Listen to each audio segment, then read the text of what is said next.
यदि वो हमसे खुश रहें तो सबसे अच्छी चीज है, नियम ले लो, जीवन में कभी गर्भपात नहीं कराएंगे, गर्भ का अच्छे से संरक्षण करेंगे, क्योंकि इसका संरक्षण देवियों ने भी किया है और वह भी देवता की आज्ञा से, सौदर ईशानंद की आज्ञा से इस प्रकार का वहाँ पर संरक्षण हुआ करता है। यदि किसी जीव ने ऐसा कार्य कर लिया हो, कभी ऐसा पाप कर लिया हो किसी माता पिता ने कि गर्भपात करा दिया हो, तो वह आहार दान का पात्र नहीं है। ये ध्यान रखना, जब तो वह प्रायश्चित नहीं ले लेता है, उसे प्रायश्चित लेने की आवश्यकता है।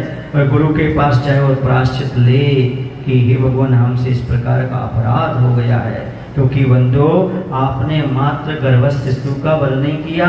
समझ लेना, वह गर्भस्थ शिशु होता, मगर लड़की होती तो प्रतिभा पाटिल बन सकती थी, राष्ट्रपति बन सकती थी, आरिका बन सकती थी, कोई पुत्र था वह प्रधानमंत्री बन सकता, मुनि बन सकता। तो समझो आपने इन सबका भावी, इन सबका घात किया ही मान के चलो, आपने बहुत बड़ा अपराध किया है यदि आपने एक भी जीव को गर्भ में मार दिया। तो कैसी क्रूरता होगी उन लोगों की जो गर्भ में भी समाप्त कर देते हैं।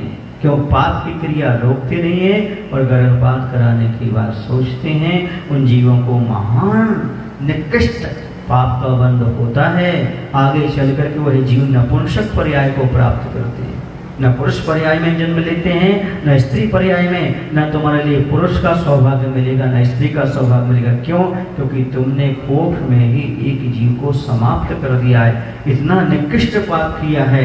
ध्यान रखो बंधु, जिनसे हो गया हो अनजान में वो प्रायश्चित ग्रहण कर लेना और आज नियम लेना कि हमने अभी तक तो नहीं किया, और किया हो तो दोनों प्रकार के लोग जो संकल्प करना जीवन में भविष्य में कभी गर्भपात का सोचेंगे ही नहीं, मन में भी किसी प्रकार का विकल्प नहीं लाएंगे।